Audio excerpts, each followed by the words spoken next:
morning, good afternoon, good evening, wherever you are in the world. Happy Monday, not so happy Monday, depends how you look on it. But it is bank holiday and it means that 1 week today is my birthday. So I'm happy today, regardless of the result.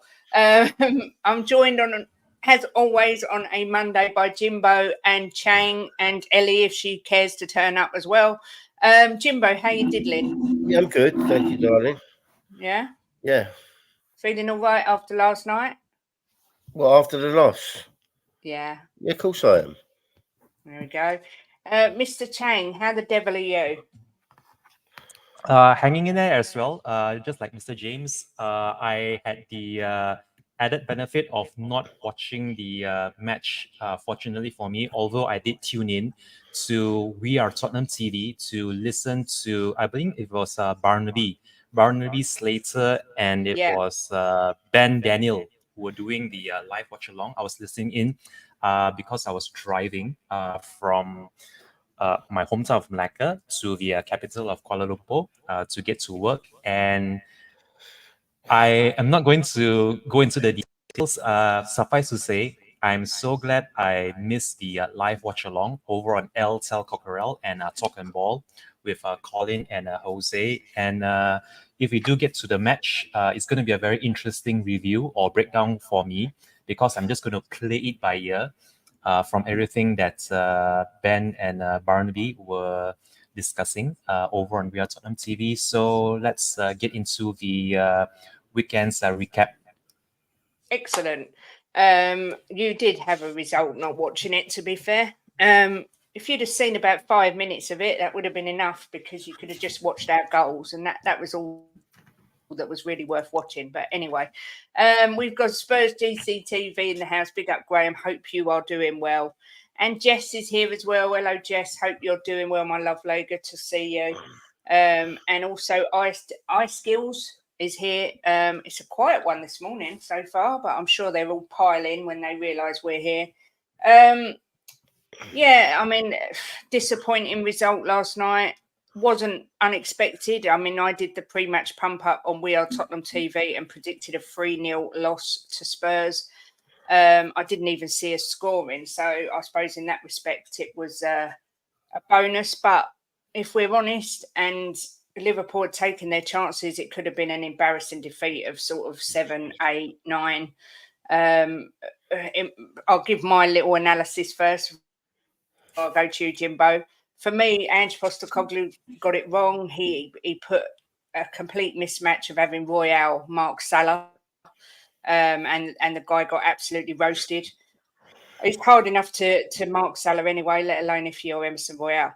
I thought Son was poor again until the second half where he kicked in for a very small amount of time. I thought Kulu was all right. Maddison was poor again when he came on. Basuma, average. Just, it looks to me like the players have down tools and they're already on the beach at the end of the season.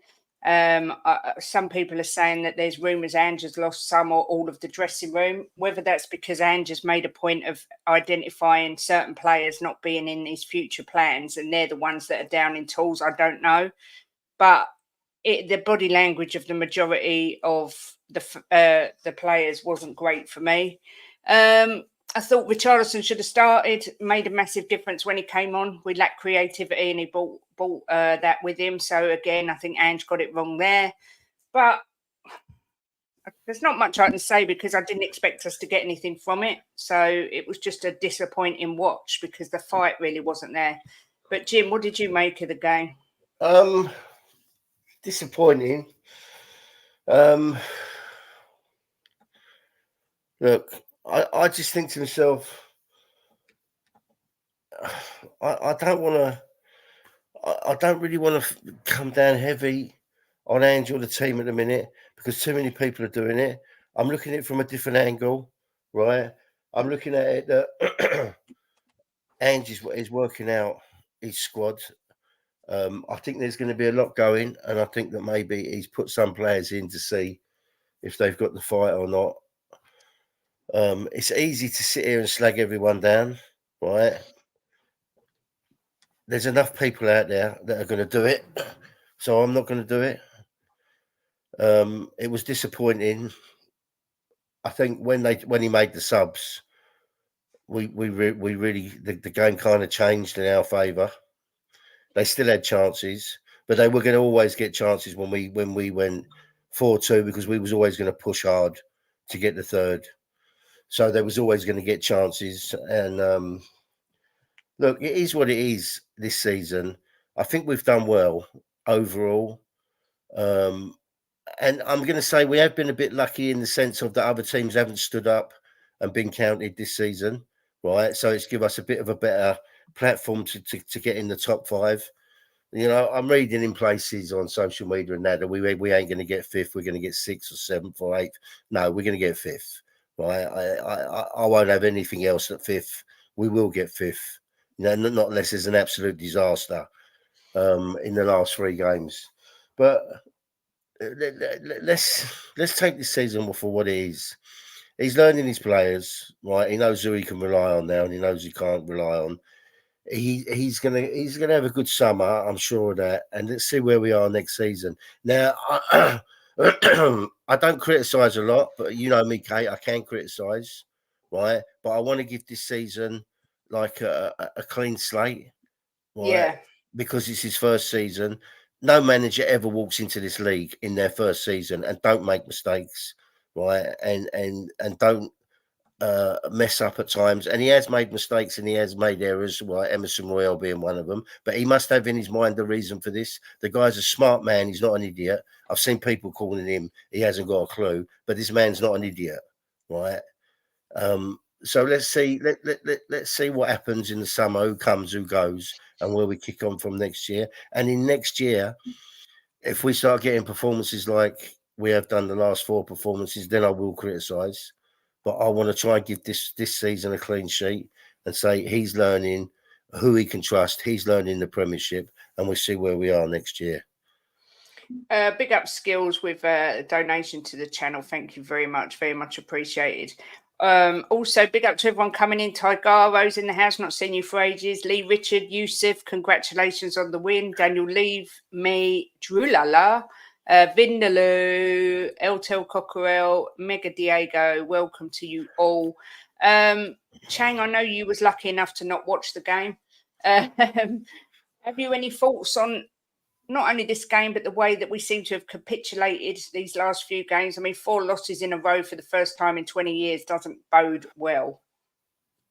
So I'm just going to expand a little on what Mr. James mentioned earlier with regards to our match against Liverpool, first and foremost, before I even touch on the previous 3 consecutive losses leading up to this 4th loss in a row. I heard somewhere from, it was either Barnaby or Ben. One of them said this was going to be Klopp's final competitive match at Anfield before he before he leaves at the end of the season. And because of that, the warning signs were already there from the beginning that the cockpit full, the players, everyone involved were just going to give it a right go, going to give him a good send off. And if you're not set up defensively well, if you're not ready for what's to come, you're just going to get trashed. And that's exactly what happened. I mean, having Emerson Royale go toe-to-toe against Mohamed Salah, and I also read somewhere or rather heard somewhere that Salah hasn't scored from open play in something like 8 or 9 consecutive league matches. And when you put Emerson Royale up against him, it was only a matter of time before he opened the scoring. And surprise, surprise, it only took something like 15 minutes, sorry. It only took something like 15 minutes for him to open the scoring. I was unfortunate enough to have seen the match of the day highlights mere minutes before we started the show, just to have a clue of what I'm going to be commenting on. And let's just say that I really do not want to see Royale in a Spurs shirt ever again. That first goal itself, when the ball was floated to the left, floated over to the left, he wasn't even aware where Salah was. And the very fact that Salah had an easy header. Salah's not the tallest player for the Reds, and yet for him to get a header at the near post, and Vicario didn't cover himself in glory either, going down too early. He was something like half crouched, half on the floor, and he couldn't really reach up to stop the header. That was 1-0. And even Emerson at was in 1-0, another postcode. his let's just say that whatever is going on up here, the lights aren't all upstairs, and he's ready. He's ready back over in Brazil or in Ibiza or wherever it is. He's got his summer plans lined up. But credit to the team. I heard that they defended quite well before the second eventually went in. Something like Vicario made a few brave one-on-one saves. Romero cleared off the line with his groin or with his knees or something like that. It was hit him in the midriff, and it sounded quite painful. But when I saw the second goal in, I was thinking, why is everyone just ball watching? No one's picking up their markers. It was quite an easy tap in for their second, and it was quite disappointing because we've seen this time and time again where we are just wishing for the players to go in at halftime only at 1-0 down. If we did go in at halftime 1-0 down, maybe, just maybe, it could have been a completely different second half. But because we went in the break at 2-0 down, it was always going to be an uphill task. And immediately when the second half began, it was just exactly more of the same. The third goal was just disappointing again from Royale. He won the ball, but he dilly-dallied far too long on the ball. He was robbed, and that allowed, I think it was Salah who floated in another cross to the left, and this time it was Romero who was beaten all ends up. Vicario didn't cover himself in glory either, didn't really get well to the ball, and it was 3-0. And I cannot remember, I've lost track really of the number of games where Big Ange decides that he needs to see the team go behind 3-0, 4-0, or however many goals behind before he starts making substitutions. And I believe the first substitution came only in the 60th minute at the hour mark. By then it was already 4-0. It was far too late. The game was already lost there and then. But Oliver Skip. Who would have guessed Oliver Skip coming in for Royale? You would have thought that he was a left back by trade, because what a difference he made when he came on. Him and Richarlison, they completely turned the game on his head. And when the first one went in, credit to Brennan Johnson. What a drive from the right. And Emerson Royal gets one. Son Heung-min gets a second. I thought we were good for a penalty shout towards the end when I think it was Richarlison. He was bearing down on goal, and he had a shot that was saved by Alisson, but was still goal bound. Brennan Johnson looked to have got a hit to nod it in, only for, I believe it was Matip maybe, who got a very high put up to his head. It looked like a penalty on replay, but because it's Liverpool, it's Merseyside, nothing doing. So that's how the game ended at 4-2. 4 losses in a row. What can I say? I mean, it's disappointing, but I will mirror whatever Mr. James said earlier. I'll mirror his sentiment that this is still a work in progress. The rebuild is still very much on. And next season, hopefully after 3 transfer windows, we will see something different after the Euros and after the Copa America. But I really want to see some changes. I want to see a different team against Burnley, because I cannot bear, I honestly cannot fathom what 5 consecutive losses will do for Big Ange, even though it's only his first season. Knowing our fan base, knowing the journalists and the media, it's not going to bode well for him in the summer. So fingers crossed, this is just another one of those bad days in the office, although it's getting one too many now for some of our own faithful to stomach, but we can only hope for better things. Let's just just put this behind us and let's go again against Burnley next weekend. Exactly. Yeah. I mean, so big up to everyone coming in. LFC, Aaron's coming, Steve D, Bob Everett coming in with his normal trophy dodgers. Mark CFC's coming, Daniela. also Steve RFC, plus Mia and anyone else who's come in. I mean, there was this little incident, Romero and Emerson fighting each other at half time. I mean, I like to see a little bit of passion. I'm hoping that Romero was sort of saying to Emerson, you know, any chance you could actually learn to play football, mate, before Vicario intervened. Not sure what went on, but I like that bit. That was probably my highlight of the game. Yusuf says it does boil down to Ange. You haven't learned from the Newcastle game. Kept passing out the back when we pressed all the time. The defence can't handle the high press. I mean, I do have my concerns about Ange, and I do have my concerns about the system. And yes, it's proven, but it isn't proven in the Premier League. So I think we've all got a right to be concerned. But part of me does think it's because we don't have the right players.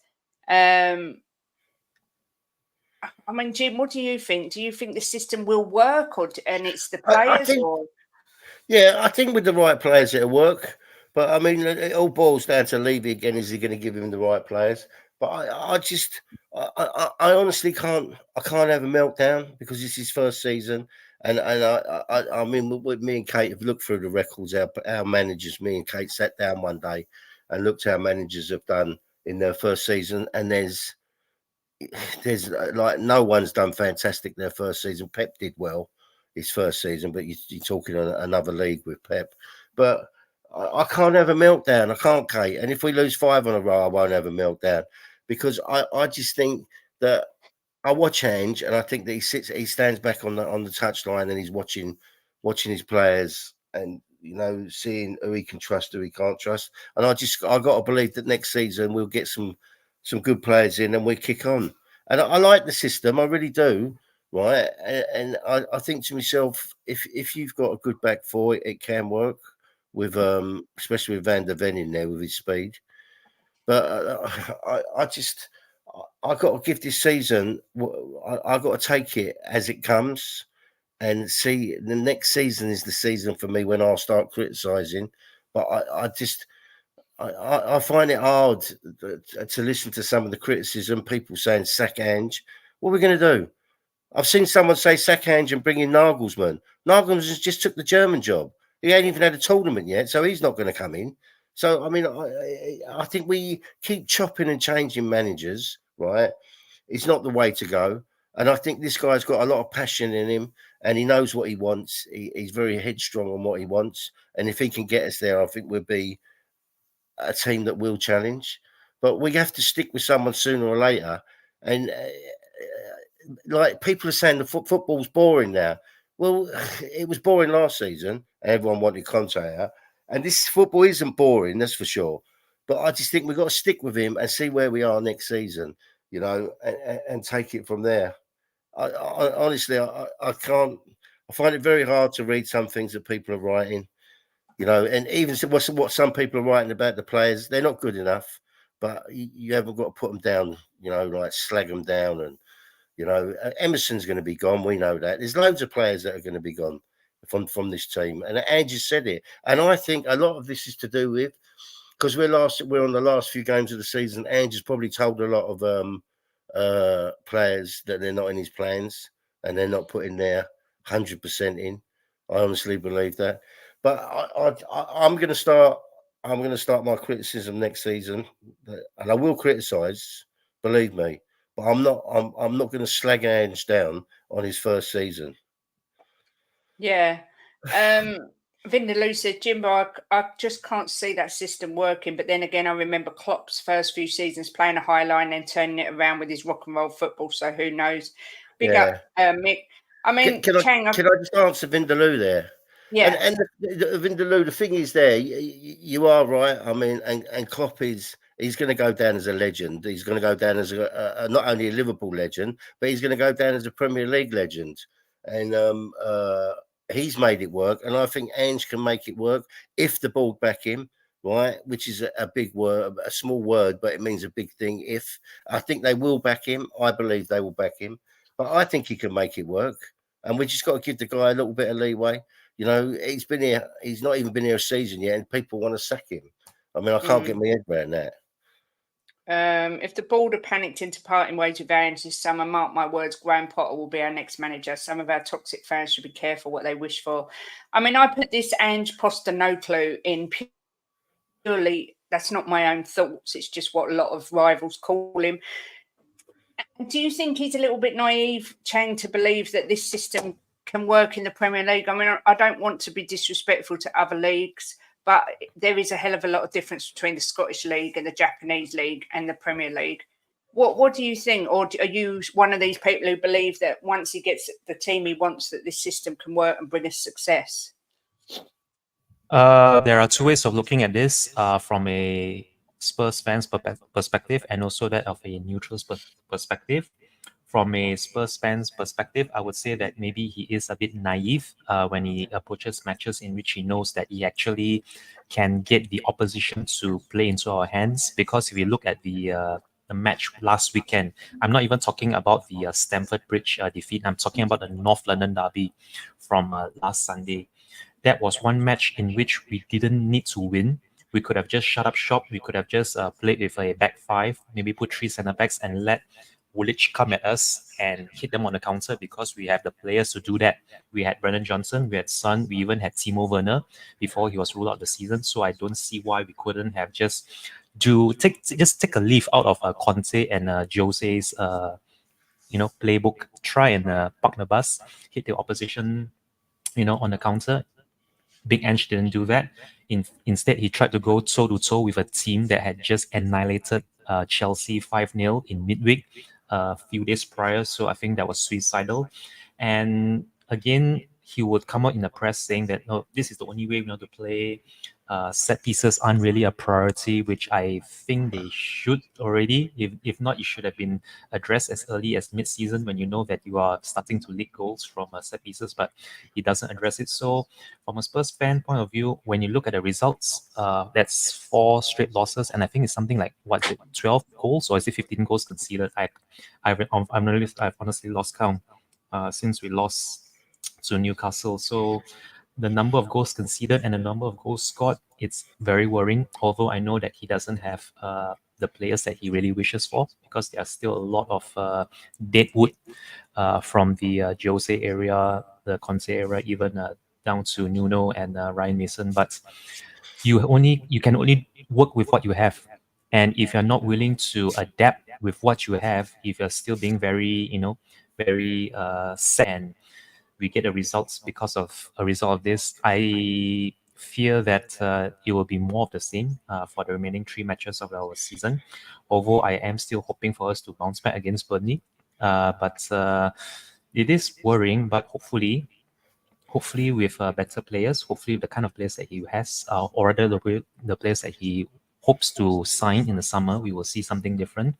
But as far as his tactics is concerned, I mean, you just have to look at the results. Really, it gets quite annoying sometimes. I mean, as sad as it is for me to have to say this, it feels like he's becoming a bit of a one-trick pony, in which he only knows how to play one way, and if he gets found out, if teams work out how to combat it, and then we will be always seeing, losses like last night crop up every so often, more often than convincing wins too at that. So that is a bit of a worry.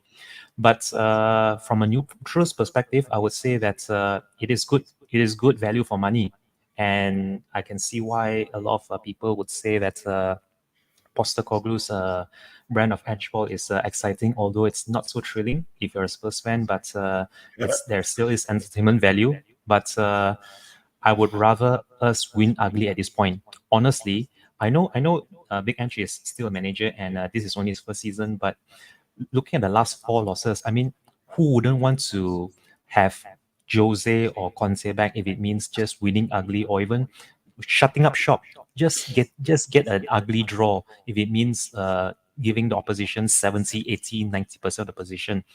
This isn't happening, and we've seen ourselves go from 4th to 5th. And although we are still technically in the driver's seat for 5th, I wouldn't really rule out the possibility of us not even getting to Europe, although I really hope that doesn't come to fruition.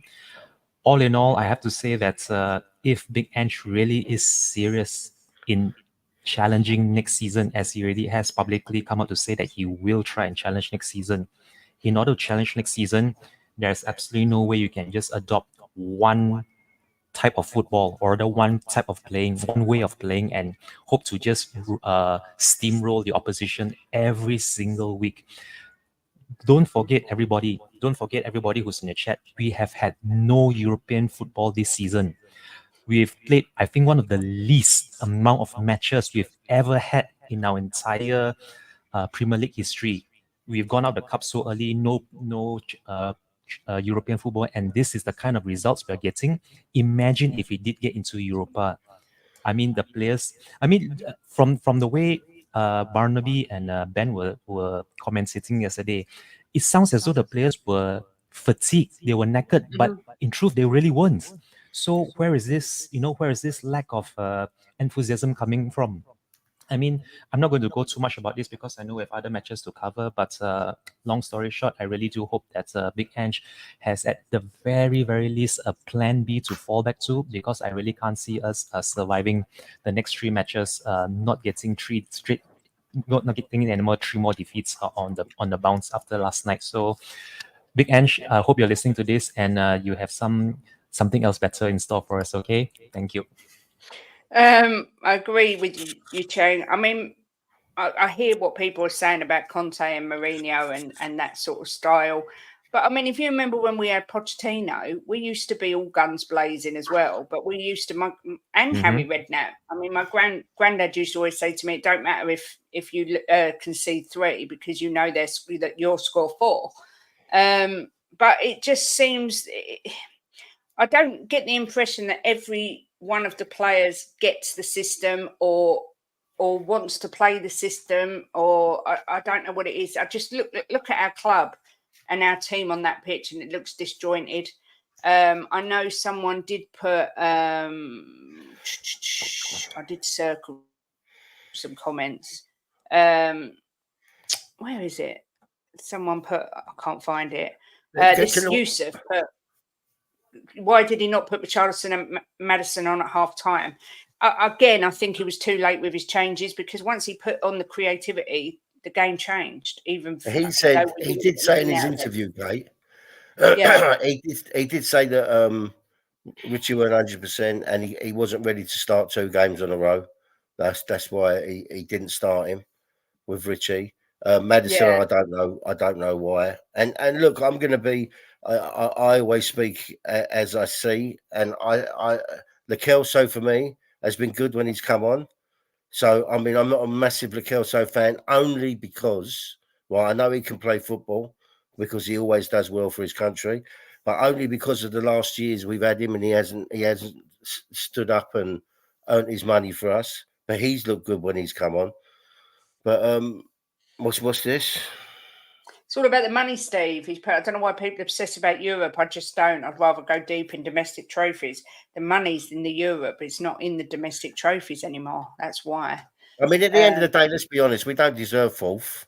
Villa deserve 4th. Yeah. We deserve 5th. And that's where we'll end up. With regards to this comment, Big Up Barbaric says, I don't know why Dragushin doesn't play. We bought a defender and Ange prefers Royale. I think a lot of that's because he's left-footed. But I don't know. I mean, I found the whole team selection yesterday wrong and baffling. But, I feel very dejected with the whole club at the moment. Because Don't be dejected, darling. Not because, I mean, there have been some improvements this year, but we looked like we'd improved massively. And it kind of looks like now that we just papered over the cracks, and we're actually seeing that we're not actually that much better than we were. Big up, Leo. Good to see you, my lovely. Back to work for me. Hope you guys are well. Huge hug, my homies. Can't believe you're back at work. Can't believe it's a week ago since we was all together. But good to see you. Hope you're having a nice shower. Alan Pardew was on TalkSport telling Tottenham problem is we never sign top quality players. Yeah, we don't. We sign a Van der Ven and then an Ashley Phillips and say, yeah, we've had a good window. This is the point. We need to buy some experience, not kids for the future. I want to see some experienced players coming into this team. Lisa says he still could have brought Richie on at the half. That extra 15 minutes might have gotten us another goal. Yeah, I mean, Richie looked hungry when he come on. He brought all the creativity with him. Plus, he always brings that little bit of swagger that I think we were lacking in that game. Lee says it's not an either or, Steve. No reason why we couldn't ever go in the domestic cups and Europa League. I just want to win something in the cups are our only chance. Yeah, I think we're so desperate to win something. The Chelsea game, I noticed the lads just weren't running back. They could be losing belief. This is what I worry about. But then at the same time, you can counteract that with, are these the players that know that they're going to get oofed out the door? I don't know. But there's some real changes needed at Spurs, and there's some real, even some of our players that we think are safe and expect to see in the team next year, for me, just aren't good enough. Basuma being a prime example. I just don't think he's good enough to be in that team. We need a midfield general, and I don't think Basuma is that. Steve says the fact we clutch at straws about whether Richie should start or Pierre or Lo Celso should shout at you that the problem isn't the manager. 100% agree. 100% agree. You want players that just walk into the team. I don't think we've got enough of them. Even Madders. Ben, big up to you. Says, I think Kate has been right all along. The main problem is always the owners, especially Daniel Levy. Yeah. I'm a real gooner. Big up. Says, hi, guy. And just joined chat. Has Ange lost his feel-good factor? Yes, I think he has. I think reality's kicking in. And said it last night on the match reaction on the terrace. I think he's kind of a victim of his own success because we was at the top of the league. Everyone's expectations went through the roof when really it was a new manager bounce. It was a new way of playing. Now people kind of know how we're going to play. We've lost that. And it's not nice, but I could see it coming a mile off. Leo says, I don't know what I've missed, but I'm going to put this out here 100% Angie, and big up, Leo. I know that Daniela made a few comments she wanted me to address and see what you guys thought. She said, we've been a joke for a while now. Levy out. Mediocrity is not welcome at Spurs. This summer is massive for ins and outs. Fans say this every window, so I don't buy it. Wait till I see it. I mean, let's be fair. She's got a point. We do say it every window. She's got a massive point because I'm one of these ones who says that he will back him this season. And the reason I say that is I've said it on here many times because the club is starting to make massive money now and he has to start putting it into the football. And I have to believe that he is going to put it in the football. I could be wrong. And next season I could be sitting on here and people are saying to me, well, you said, and I will take the criticism. But you have to believe that. What's the point of supporting the team if you're not going to believe in the team and in the ownership? And I know we're 23 years, but he has spent a lot of money. This club has spent money, just not spent it wisely. Let's hope that Ange picks the players, the right players that we want, and Levy backs him. And I'm just one who wishes to believe that it's going to happen. You know, a lot of people don't, and that's their prerogative. I won't knock them for that, but don't knock me for wanting to believe. No, I don't think Daniela was, but I mean, no. But what I'm saying is, Daniela's got a massive point there, and I kind of agree with her in a lot of senses. But I wish to believe that ain't gonna happen. That they are going to back him, and he's going to bring his players in and turn us around. But I understand what she's saying. Of course I do, because we've seen it. Big up Couva Bear says, I'm all checked out for the season, just like the team. Can't muster the energy to say anything good, so I'll say nothing. Love to all. Big up Couva. I mean, with regards to what Daniela said, are you of this same sort of... I understand it because we've got written proof year after year after year that it doesn't happen. Are you of the idea that Levy isn't going to back this manager and it's just going to be the same shit, different manager, basically? Based on the track record, I mean, it's hard to disagree with Daniela here because, I mean, we've had managers like Jose Mourinho and Conte, proven Premier League winners. And not only are they proven Premier League winners, they're actually proven trophy serial winners. And we couldn't even hold on to Jose for a few more days before a League Cup final. What does that tell you? What does that tell you about the owners and about Levy? I mean, it really is starting to become a bit of a joke right now. The the trend that is at Tottenham Hotspur, whereby we are on the cusp of something great. And to prove this point, I believe Dele Alli came on just only about 2 weeks ago, was it? The Merseyside derby between Everton and Liverpool. He came on to Sky Sports, and I think it was either during the halftime or full-time post show, in which he mentioned that Spurs were just only like a player or two from really competing on a very consistent basis under Pochettino. And how true that's proven, however many years later, since he's left us, since Pochettino has left us, since the likes of Jose, Nuno, Conte have been sacked, and here we are now, hoping that things will be better. I mean, if, and this is really a big if, okay, if uh, the increase in the ticket prices, the removal, or rather the waiving of the concessions for the seniors, if all of this is going to be reinvested in players this season, and I really do hope that is the case. If that really does come to fruition, then maybe, just maybe, Levy is, I mean, not Inic and Levy are just trying to turn this around in our favor. But until that happens, until we see this summer transfer window concluded, then only can we draw conclusions. Honestly, right now, I would urge the fans just to give Levy one last chance, one final swing, one last dance in the summer transfer window, because the winter transfer window wasn't that bad if you to put it into context, because we were supposedly FFP champions, and it's encouraging to see the likes of Dragushin and Bergvall choose us over Bayern Munich and Barcelona, although that's going to be kind of difficult to replicate, I believe, in the summer. Because if I were, let's say, assuming I'm a top player in Europe, and I'm seeing Dragushin warming the bench, despite despite him doing very well for Genoa in Italy before coming over, and if I were Dragushin myself, I'll be scratching my head thinking, you know what, I could have been in a Champions League semi-final. I could be playing against Real Madrid in midweek in the semis, vying for the spot in the final, and yet here I am, still on the bench, still not getting any game time, despite Ben Davies and Udogi out for the rest of the season. So yeah, it's going to be very difficult if the players that Levy endorses aren't really sold onto the project. But yeah, it is going to be last chance saloon, put it this way. It will be last chance saloon for Levy. It is going to be last chance saloon for me as well, because I am a very, very Levy out supporter, shall we say.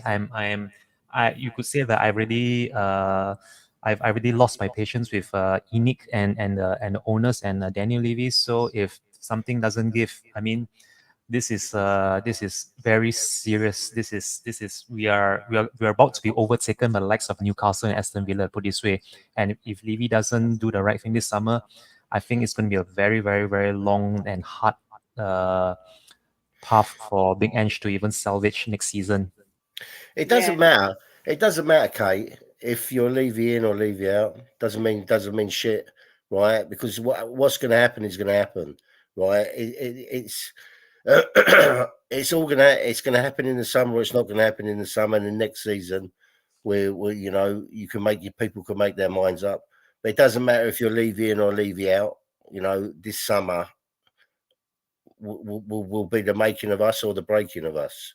But the thing is, people like me, that I'm not Levy in or Levy out. If Levy left the club, I wouldn't cry my eyes out. If he stays in and stays on the business side and makes us money, I'll be happy, and stays away from football. That'll make me happy. But it's the proof's going to be in the pudding this summer. If he's going to back the manager or not. So if you leave in or leave out, ain't going to make a difference. It ain't going to make him leave, or it ain't going to make him stay. If he's going to go, he's going to go. If he's going to stay, he's going to stay. But Steve Deere highlighted this point because it's true. When everything was rosy at 10 games, no one was talking about Levy. But as soon as it goes tits up, it's Levy's fault. I get that completely. And like Jim says, the proof will be in the pudding this summer as to what goes on next. Big up to you, Alf. Good to see you. Chris, I'm not sure why it won't allow you to be a member. It's stupid. Needs a slap. I'm a real gooner. Has he tried doing it on it's to me it seems to be a lot easier. Not on iPhone. On the other one, what's the other one? Samsung. Yeah, if you Android. Android, Yeah, that's it. It Android. seems to be Sorry. easier to do on Android than it does on iPhone. I mean, I'm a real goon, and this is my fault exactly. It goes back to Poch. Levy backed him, you wouldn't be where you are. I think if Levy had properly backed Poch, we would have won the league by now. I really, truly believe that. And I can't help it. People can call me a flip flop or whatever they want to call me. Part of me looks at the squad now and where we are and wonders what Poch would be doing if he were here with this team. Well, it's not being Because a flip flop, is it? You're right to say that. anyone that knows at the start of the season, all I wanted was for Poch to come back and take this team over again. And then I was sort of like, oh, well, you know, we've got the good man because we had Ange and Poch was doing rubbish at Chelsea. But now you're starting to see Chelsea coming good. I mean, I think next season they're going to be getting back up there. They look really well organised. And yeah, I can't help but wonder what Poch would be doing right now if he were here. Chang, what do you think of Ange's signings so far? Because it will give you an indication of what he does in the summer. So the Ange signings that we know of are going to be Vicario, Van der Ven, as well as Dragushin and Bergval, as well as Ashley Phillips, and also Luka Vuskovic, and also Madison. Yes, let's not forget Madison as well, and Brennan Johnson, Manor Solomon as well. He was brought in on a free. Manor Solomon. Am I missing out anybody? Oh, Werner, Timo Werner. Let's not forget the loan signing in January. So the signings that he has brought in, there is a mixture of good players, Vicario and Van der Ven, as well as Madison to a certain degree anyway. And then you have your players for the future, your likes of your Ashley Phillips and your Bergvals and your Vuskoviches. And then there are the questionable signings that really doesn't really instill confidence, maybe because they are on a loan or they are free. Manor Solomon and Timo Werner. What are the odds really? What are the odds? Two forward players that we brought in, either on loan or a free, they were injured, and not just only injured, they were out for the rest of the season at some point this season. So it's strange there. But the Ange signings were good for us when everything was all rosy. The first 10 games, especially when we were on the unbeaten run. And the moment we started picking up injuries and, we got suspensions and players went on for their international duties, whether it's the Asian Cup or the AFCON, then we started seeing the old guard. We started seeing the players from the previous regimes not really coping well, which actually says a lot really about Big Ange's signing and the impact, the immediate impact that Big Ange's signings have been for us this season. I really do hope that he really means what he said in the pre-match conference, as in he really expects maybe anything upwards of half a dozen to a dozen players to be leaving, to be ushered out the door, hopefully in the coming weeks and months. I really hope we do see the end of the likes of an Emerson Royal, Jet Spence, Ndombele, and Sergio Reguilon, just to name a few. At this point, really, it's either, again, this goes back to what I said earlier, Big Ange has to be backed by Levy, because if his signings, the few signings that we've had this summer, if that is the kind of impact that they have in the first 10 games of this season, imagine what a fully Ange ball squad would have for us next season or the season beyond. That is the only thing that I'm really clinging to. That's the only thing that I can really cling to with some light at the end of this long dark tunnel. We've been so, I think we could say that we've been blindsided. We were we were all being so romantic and very hopeful of what this new manager could bring for us, and I think he was a bit of he was a victim of his own success, and we can only hope that the new players that come in the summer can just elevate that one step at a time for us en route to silverware and trophies in the future. Yeah, I mean, Lisa says even with new summer signings, that will be great players. Let's assume Andrew will still have to be much better at game management decisions. Yeah. Yeah, I mean, I don't always agree with. Well, I don't agree with most of his in-game management. I think his subs are too late, or sometimes they're a little bit suspect. Jim, I mean, you've always been quite positive. Do you see us? It's not just a question of. I don't want to see Tottenham go out and get 6 players in the summer. I'd rather see us go and get 3 really excellent additions than get 6 average players. I mean, what's your thoughts on it all, Jimbo? Yeah, I think we need to bring some class players in. Well, you're going to need to with this system, Kate. If you're going to play this system, you can't have average players because average players won't cut this system. So they're going to need to bring in. I mean, but look, he's got a good record of finding little gems.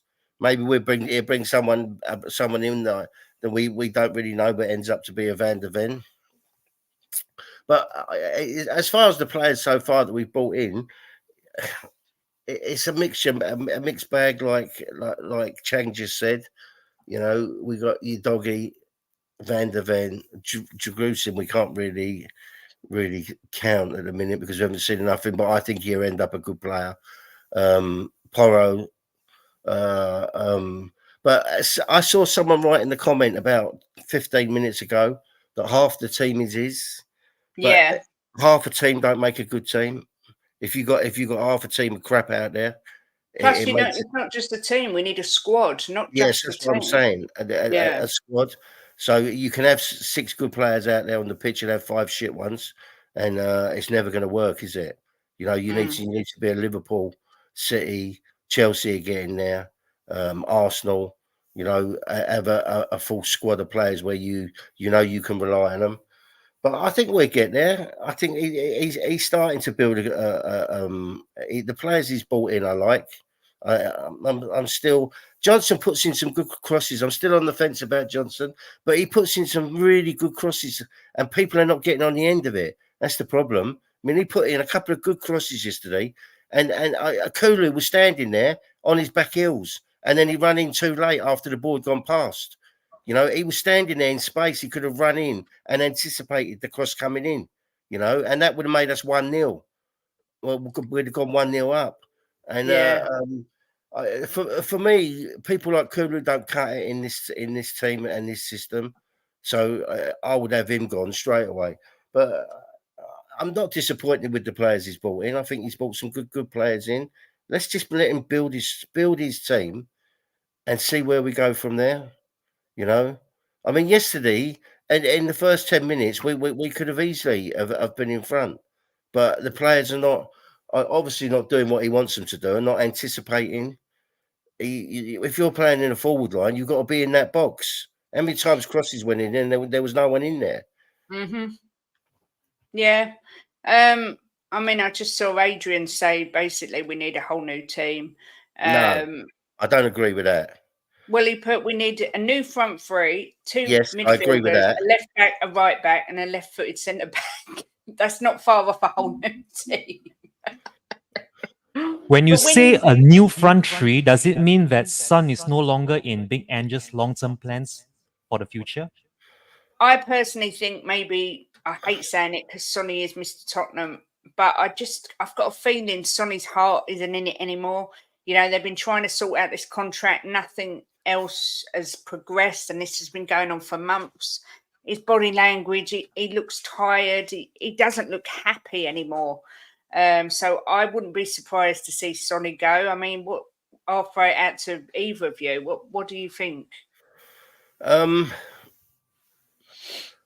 He's a hard one, Sonny, isn't he? Because we know what he can do. But I just think if he had better players around him and better players on the wing, it would make him start scoring goals again.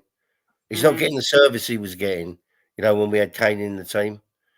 Yeah, of course. I think if he started getting the service again, he would start scoring goals. I mean, he scored 17 goals. Let's not forget that. I think Salah's only scored 1 more than him. I think Salah scored 18. So, you know, you got, what's his name? The ugly geezer from City, Haaland. The ugly geezer from City. you got Ireland, and then you got Wilson. Oh my Christ. And Tony are up there, and then you got a group behind, and Sonny's in that group behind. So let's not sniff. He still scored 16, I think 17 goals now with yesterday's one. Yeah, he scored 17 Premier League goals. So I think to myself, and that's when there hasn't been a lot of good service up there. So I think if we get the right players in, he starts getting the services, start banging them in. And again, I'm not going to just give up on Sonny. There's no way. He's too good for me to give up on him. I don't give up on him. I'd love it if he stays here forever. But I watch Son's body language now, and I'm not sure his heart's in it. Chang, what do you think? Is it time for us to cash in on him? Do you think he wants a move? Even if he doesn't, okay, this is assuming that he's nearing the end of his prime years and he will start a decline.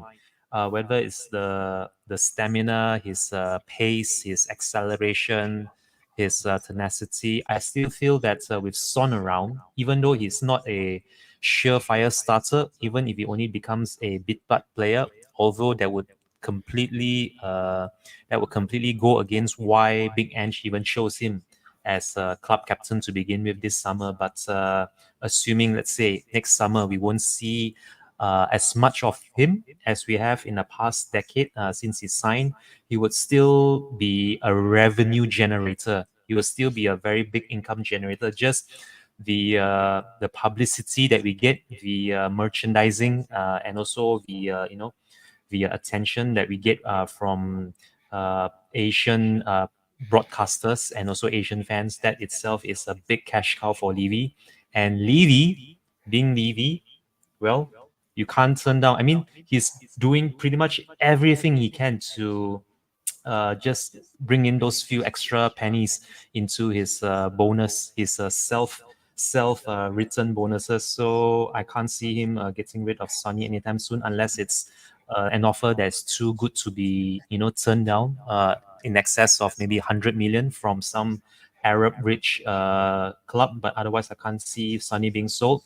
Honestly, I feel that if we just got someone of Kane's caliber, if we could get a proper out and out number 9 to replace Harry Kane and give Richarlison competition, if you switch Sonny back out to the left and you got us a marquee signing on the right, someone who is a massive improvement over the likes of Johnson and Kulusevski, we might be cooking again next summer.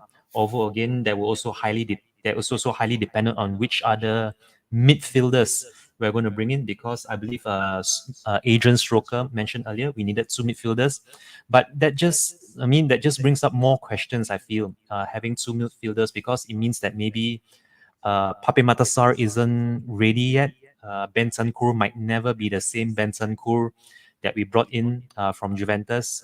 Sad as it is for me to say this, but he might also be, on the decline right now, Bentancur, since he came back from injury. But let's just hope he will be, back to full fitness, given a summer off. So we can only hope there. But I feel that midfield needs to be addressed, because even James Maddison, who was supposed to regalvanize that midfield, even he himself isn't completely immune to being dropped to the bench. And that's actually saying a lot about Big Ange, in which he recognizes that even players within the leadership group, if you're not pulling your weight, even if you're in the leadership group, you're not doing what is expected of you, you get dropped. So that means that Big Ange really is doing something there. But that midfield needs to be looked at as well. Other than that, I think we're pretty much around there. And I'm going to summarize it all saying that I think we really need quality over quantity. That is what Big Ange, Levy, and Enoch should prioritize this summer. Quality over quantity. Yeah, agreed. Drew, Jim, you're muted. Can I just say to Drula, I've messaged your auntie and I've rung her and there's no answer. I hope she's okay. Can't get hold of her. She was meant to be here, but I don't know where she is. I mean, Villa 1982 still thinks we get 5th and Villa get 4th. I don't see us getting 5th. I think we're going to drop to 6th. No. Maybe. Honestly, I can't see us winning. I just can't see where the next win's coming from. Burnley. I hope so, but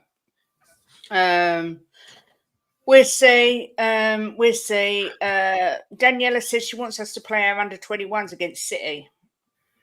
Thoughts, Jimbo? We can't do that because it's not fair on the league. It's not fair on to throw a game Arsenal. away. Yeah, it's not. Well, it's fair on Arsenal because they'd love it. It's not fair on Arsenal, sorry, but City would love it. But no, we can't do that because of the league, because it's so tight. Tottenham have got to keep it fair and go out and try and beat City. Otherwise, it just would be wrong, wouldn't it? So they won't do that. They won't do that. I would have liked to seen some of the younger players played in some of these games, but I'm sure Andrew's got his plan. I don't know. We'll see. Adrian says we need to skip Lo Celso, Rodon, Reguilon, Hill, Ndombele, Spence, Emerson, Parrott, Højbjerg, Tanganga, Richarlison, Werner, Sessegnon, Davis. Out of them, Skip, I think, if we need homegrown, he does do a job and he's better than Højbjerg. I know he's a backup player. And Richarlison, I just don't know if we can afford to get rid of him because I don't know who's out there unless we're going to go all out and get a Tony. I mean, Chang, anyone on that list you don't agree with? The only one I can see, the only one that can really, the only two anyway, there are two names that actually stand out, and these are the two names you already mentioned. These are the two players also who came on for us yesterday, a part of our substitutes that came on that really gave us a good goal, a good account of the game against Liverpool. That's Oliver Skip and Richarlison. I think the rest pretty much tells you where they are right now in Big Angel's plans. Even Brian Hill, who made a few cameo appearances, I don't think we can expect any more from him come next season. Even for Emerson as well.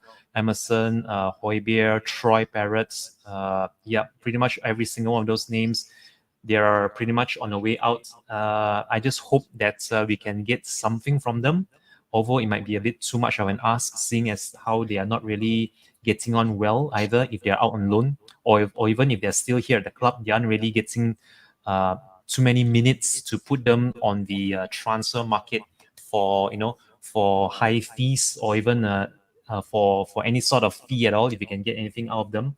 So those players are, I can't see any futures for them. But I mean, we'll just have to wait, won't we? Because Big Ange himself has come out in the press saying that he's going to get rid of anything north of half a dozen to a dozen players, and pretty much all of those players there fit the bill. I just really do hope that upon selling them, we don't go for like replacements. Like I just mentioned only a few minutes earlier, quality over quantity. Mm-hmm. Yeah, agreed. Who would we really keep from the squad? Well, Vicario, I would keep. Van der Ven, Romero, Udogi, Porro, I'd keep all of those. I think I'd keep Madders, Bentancur. I'd get rid of Basuma. I'd get rid of Kulu. I'd get rid of Lo Celso. I'd get rid of Werner. You've got to keep Johnson because we paid so much money for him, but there's a lot I would want out. I mean, Chang, have you got more to add to that? So far you've mentioned 8 players that you like to keep. I'm just going to add one more name to that list of 8 players you already mentioned. I'm going to add our current captain, Son, to that. I think he's the one that should be kept as well. So that's 9 out of the 11 that started yesterday. That leaves the likes of Royal and possibly Bissouma out for next season. Maybe Pepe Matassar as well, because I think you might have missed out on Pepe Matassar. That might be another one we might keep on. So all in all, that would be 10 players, maybe 10 players from our current squad of 25, 30 that we're going to keep hold of. The fringe players notwithstanding, because we still have Dragushin on the books, as well as this. Oh my goodness, what's his name now? Oh, he came on for us. It's not Højbjerg. There was another player that came on. Lo Celso. Yep, Lo Celso as well. But Lo Celso, I think he should be on his way out as well because if he's not getting the minutes that he wants, if he can't even stay fit, if he can't stay fit to string together 4 or 5 consecutive competitive matches, I can't see him staying as well. As much as I still feel there is a player there, I honestly feel that in order to get into the Argentinian national team, in order to actually make an appearance for your national Argentinian team who won the last World Cup, I think you have to be of a certain caliber and quality to qualify, to even qualify to be on the bench, much less play for Argentina. But if he can't stay fit, I really can't see the point in keeping him. So maybe he's going to be on his way out as well. So yeah, I think that's all that.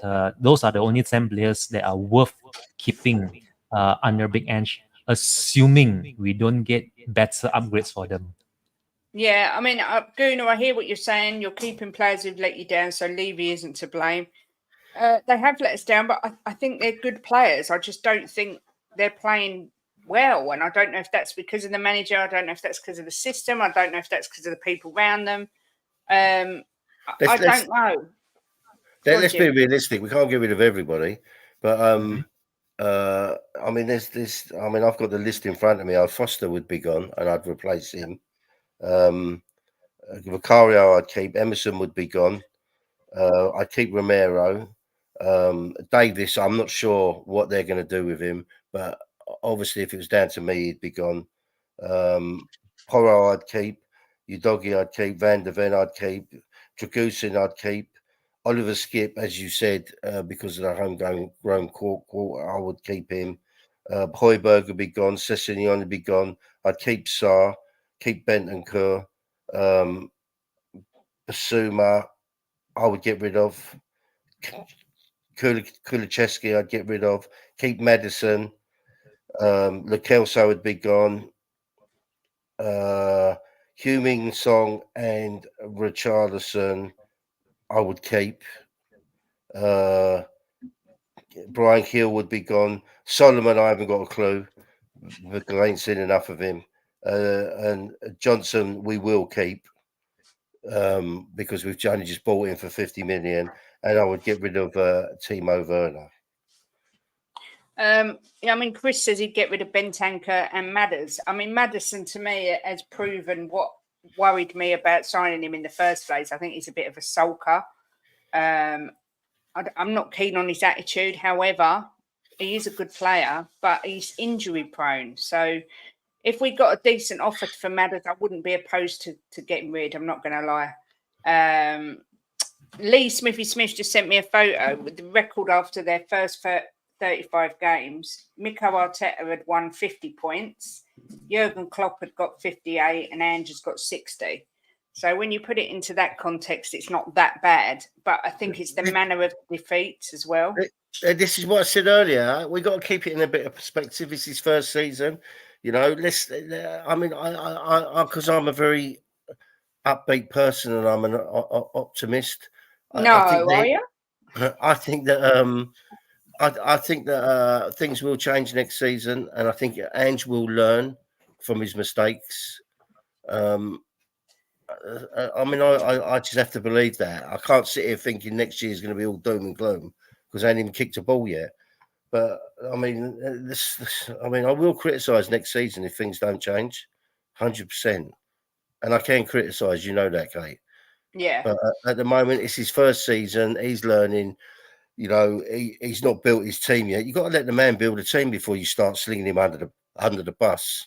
I mean, what you've got to look at is for us to get, like Hoover's saying, he thinks we need 18 or 19 very good players, and we've got about He said 6. very good players. I like that better.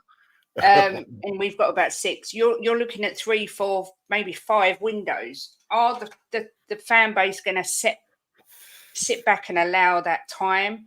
Because we know that when the fan base gets rattled and the booing starts and the Levy out chants start, Levy pulls the trigger on the manager. That's what worries me. It's all very well everyone's sitting here going, you know, we've got to give this manager time. I don't see the fan base doing that because already there is so many people saying Ange out. Yeah, but you had this with Arteta. There was so many saying Arteta out, and the board stuck to their guns and stuck with him. And look where they are now. I know, but the Arsenal fan base aren't the Tottenham fan base. That's the point. Yeah, but there was a lot of screaming for Arteta out after his second season. There was, but the board, and credit to Arsenal's board, they ignored the noise and stuck with him. But I don't see Levy doing that. I see Levy going, I ain't having all this grief, and just sacking him and getting someone else. I mean, Chang, what do you think? Okay, so with regards to Big Ange and his tenure coming under fire, being called into question by some of our so-called fans who have seen it all, heard it all, done it all while supporting this club forever, how long they've supported us. Let me just say that before Big Ange signed for us, I had never heard of him. I didn't even know who he was, what his track record was, which clubs he managed to add insult to injury before he took over. But I've seen enough of him for the entirety of this season, not just the first 10 matches, not just the first half of the season, but all the games that he's managed us so far, even as far back as the preseason as well, over in Asian Australia. I think that if we stick by him, if he is properly back, he will finally break our trophy hoodoo. Although when that's going to be, when is that going to come? When is that ever going to come? I think it's down to just how well he'll be backed by Levy, whether it's this summer transfer window or the transfer windows to come. I would urge the fans to at the very least, show him some patience, give him a chance, give him some time to get his players in, because we can ill afford another managerial change. Just look at Liverpool. Liverpool are now going to get one of the candidates, Arne Slot, who was supposed to be leading the race at one point to come in ahead of Big Ange, and that didn't come to fruition. Now Liverpool's going to get him.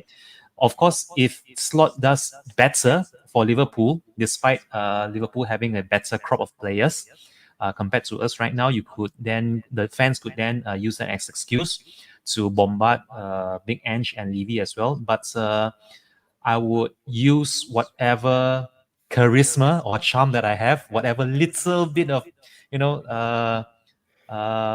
currency that I have on YouTube, to just tell the players, please just give him time. Give him at the very least one more season. Let's see what happens in the summer, and also next January, 2 more transfer windows to get his players in.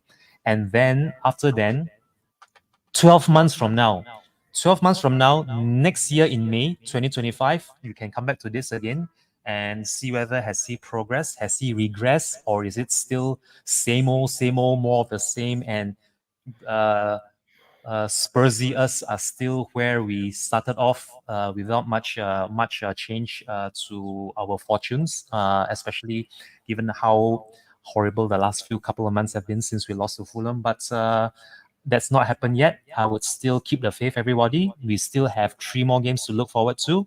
Let's just kick on with a win against Burnley, and in Ange we trust, for now anyway.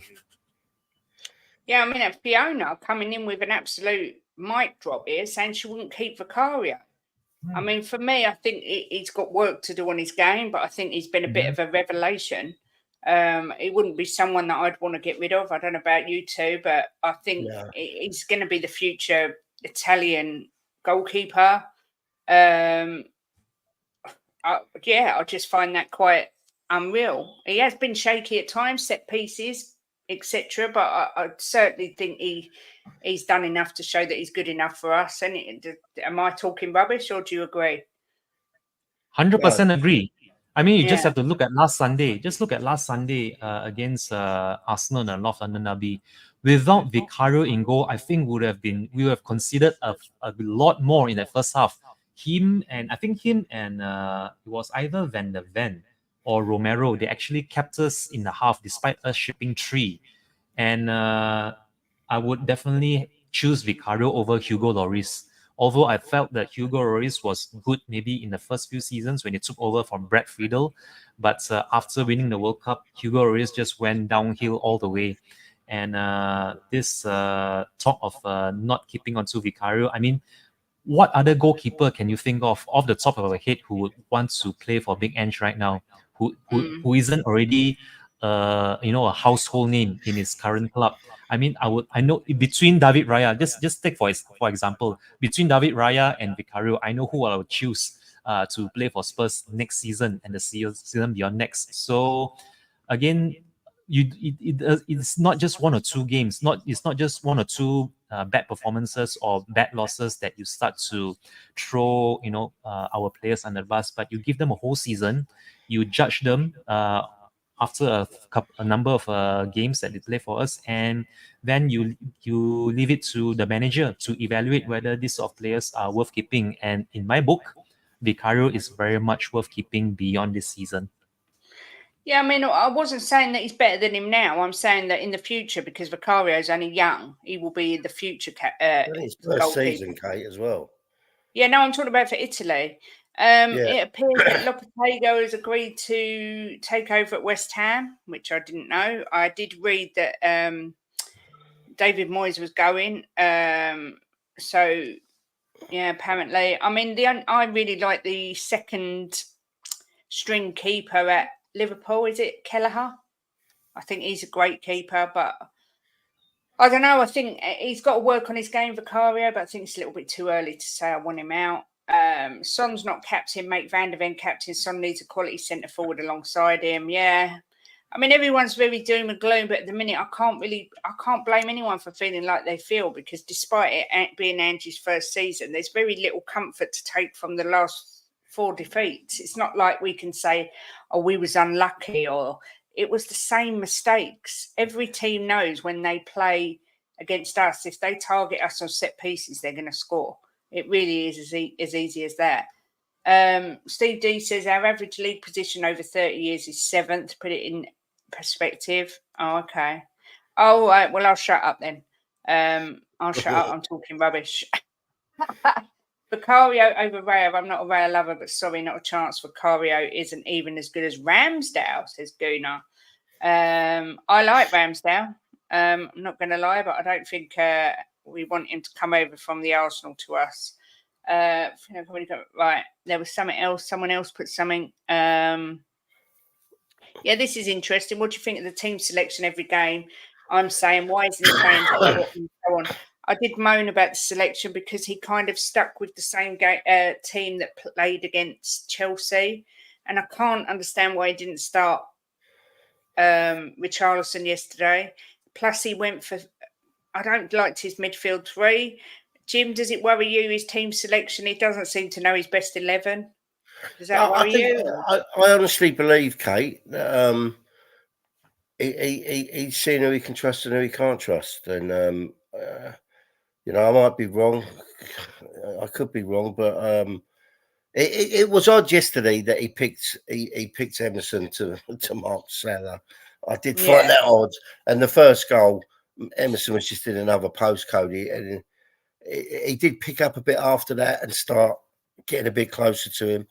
I think that was after Romero had a go at him, but it was a bit odd. It was a bit odd, but he said that he didn't start Richard because he wasn't ready to start 2 games in a row.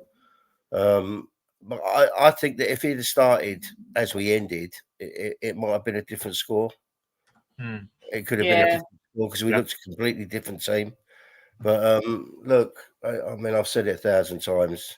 I'm just going with the flow this season and see what happens in the summer and next season. I'm not going to. Half of these players are not going to be here. I'll tell you that now. Yep. They're going to be gone. Yeah. So we'll be looking at a completely different team next season. Yeah. I'm going to sneeze, I think. Oh, no, it's gone. Oh, no, it's gone. Sorry. Chang, what do you make of this from an Arsenal fan? If Tottenham lose to City on purpose, Arsenal should refuse to play Tottenham in the Premier League ever. I don't know how you can ever prove that we would ever lose to City on purpose, because City are that much in front of us that if they smash us 10-0, I don't think anyone would be surprised. But I would. Yeah, well, you live in La La Land. But Chang, what do you think about that comment? This is very interesting. If I would say somebody from the judicial, panel or from a PGMOL, will have to review, sorry, team Tech. selection. GBC fan, but we don't need to lose on purpose. That's what I'm basically saying. Yeah. I mean, if there is very evidence,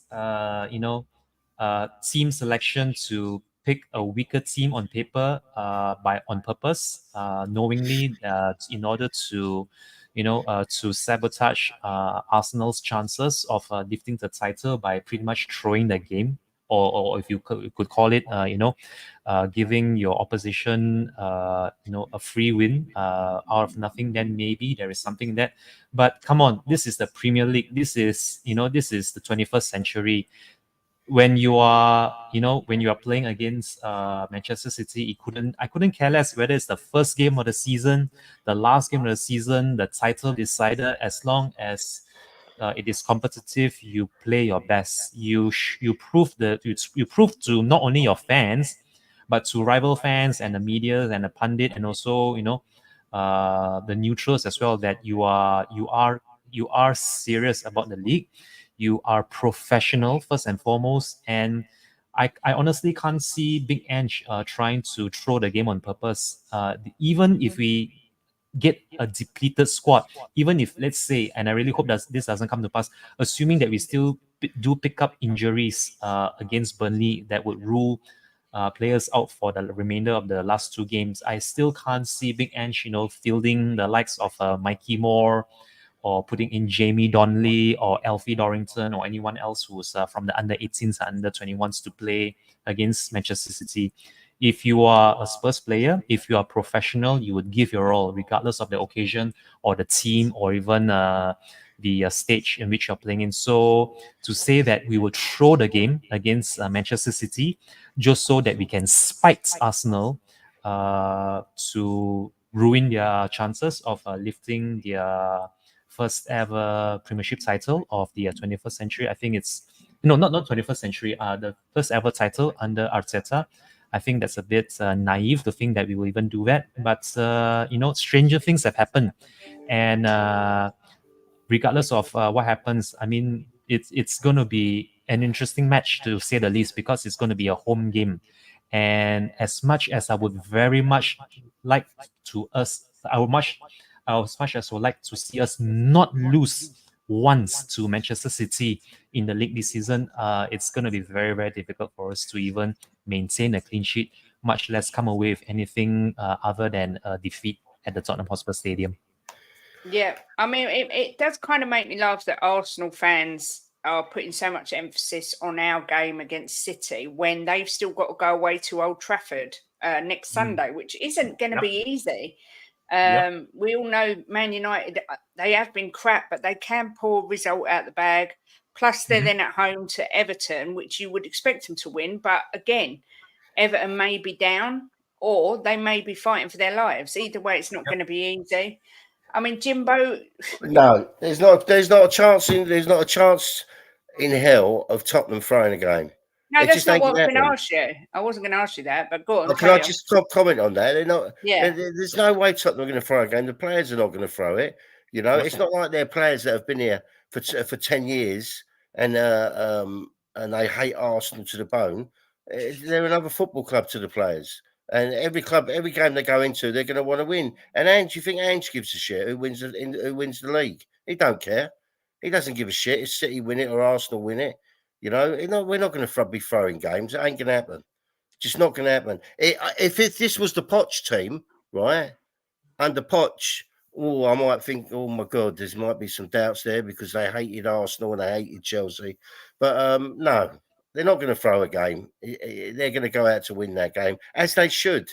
No one should be throwing games. Mark, I get that. I get that Arsenal need City to slip, but what I'm saying is that's assuming Arsenal win all their games. They're just taking it as gospel that they're going to beat Man United at Old Trafford and they're going to beat Everton at home. Because I mean, if they lose one of them, that could be the decider. I mean, City the other day looked back to their sizzling best. I thought they look so good. How It's many such a people tough go one. to how many people go to Old Trafford, right? I think they're just going to turn them over, right? Yeah. It's you go to Old Trafford. There's no just turning them over. You Mm. know, we've seen it with Liverpool this year. We've seen it with City this year. You know, then no one's just going to go and turn them over. So that's a really hard game for them. I still got a feeling we're going to beat City. I got a feeling we're going to beat them and hand Arsenal the trophy because that would just be Spurs. Yeah. Absolutely, Jimbo. If you beat City, there'd be a major meltdown. Do you know what, Vindaloo? I would rather beat City than lose to City because I'm a Spurs fan. It doesn't it doesn't affect me like it's going to affect a lot of people if you win the league. I've said this on here, I don't know how many times. If you win the league, you deserve to win the league. If it's Arsenal, if it's City, if it's Chelsea, and people can say that I'm not a proper Tottenham fan. I am a proper Tottenham fan. I love this club. People know how much I love this club, and I don't want us to lose any game. And if it means handing you the trophy, then so be it. If we lose to them, I won't cry. Like I never cry anyway. But I want to beat City. I'm a Tottenham fan. I don't want to see Tottenham lose to anybody. That's just the way I feel. And if people don't like that, I'm sorry.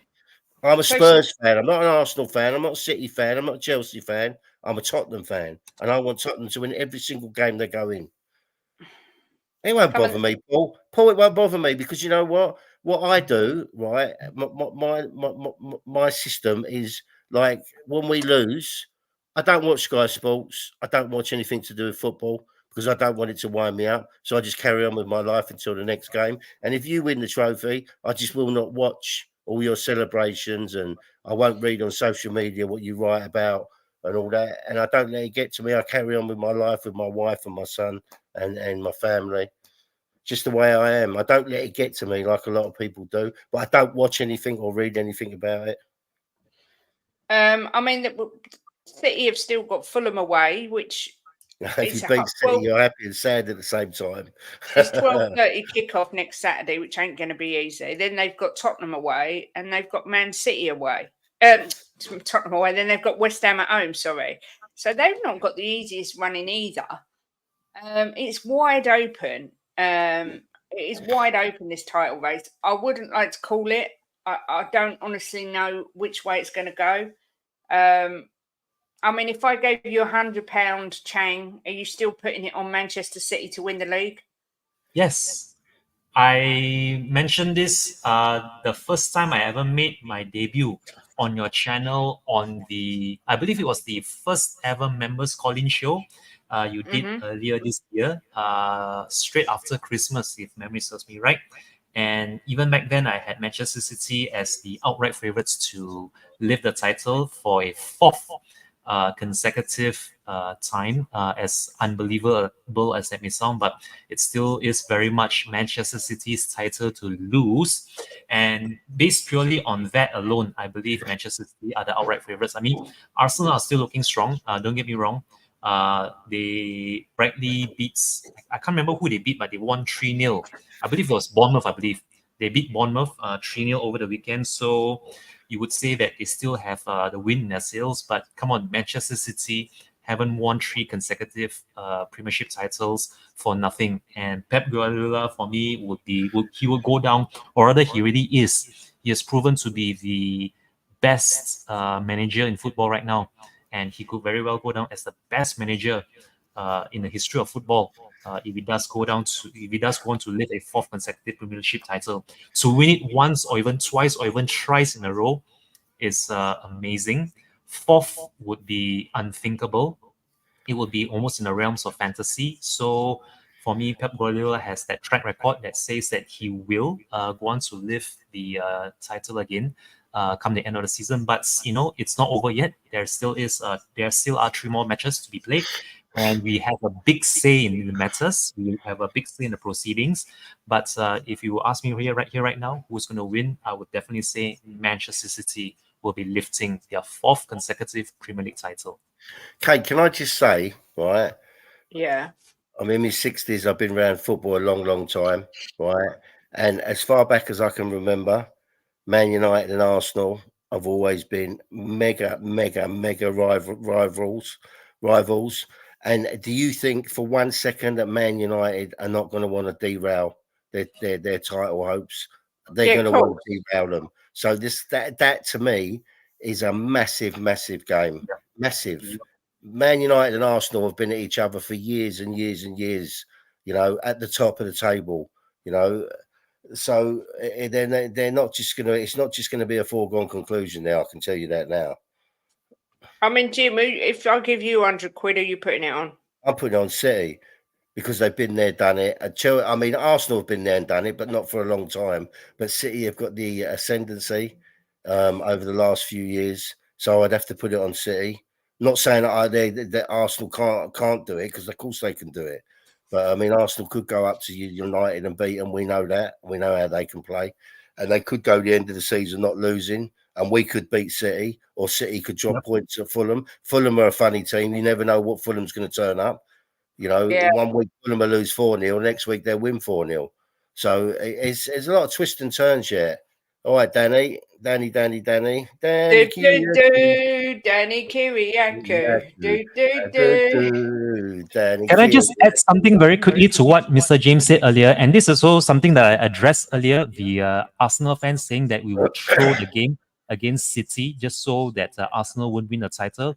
If let's say an Arsenal fan can accuse us of trying to sabotage Arsenal's chances of lifting the title by throwing the games against City, who's to say that Manchester United themselves won't do the same to Manchester City by throwing their game against Arsenal just so that they can,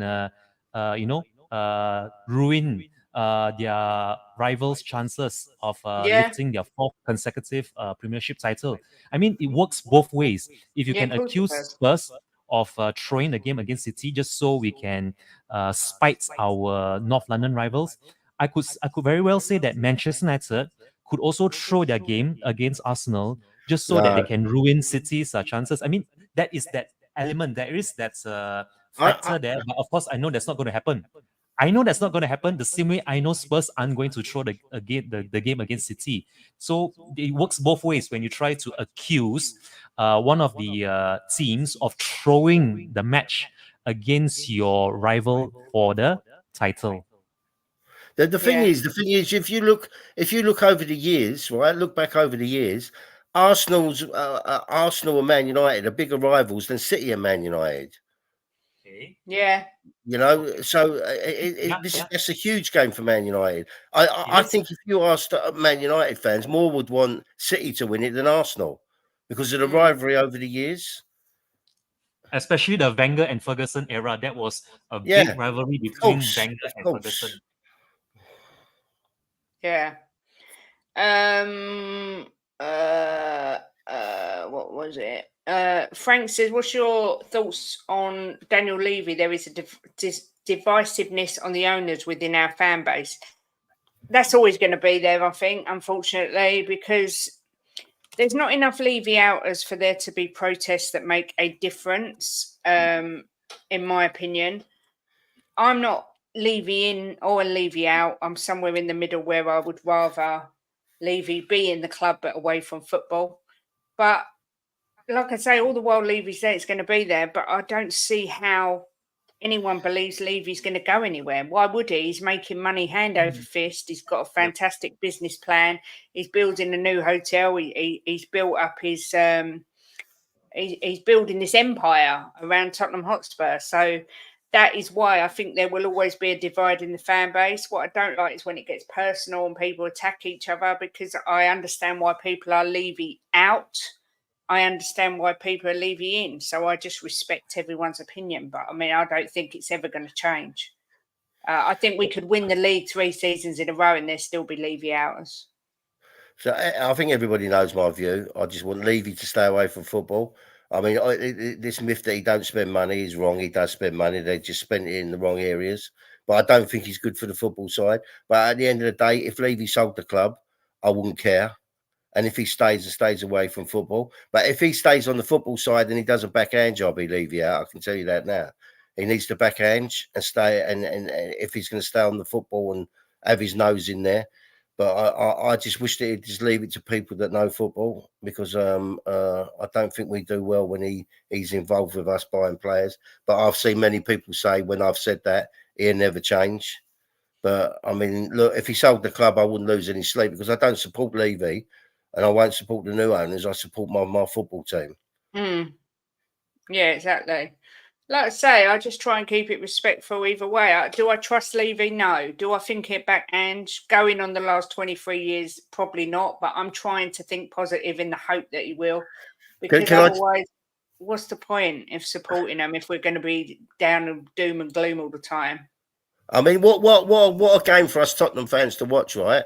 City versus Tottenham. Because if Tottenham score, I'm going to cheer, and if City score, I'm going to cheer. So I've got nothing to lose. So I'm just going to sit there and really enjoy the game. I'm going to cheer that game, whatever happens.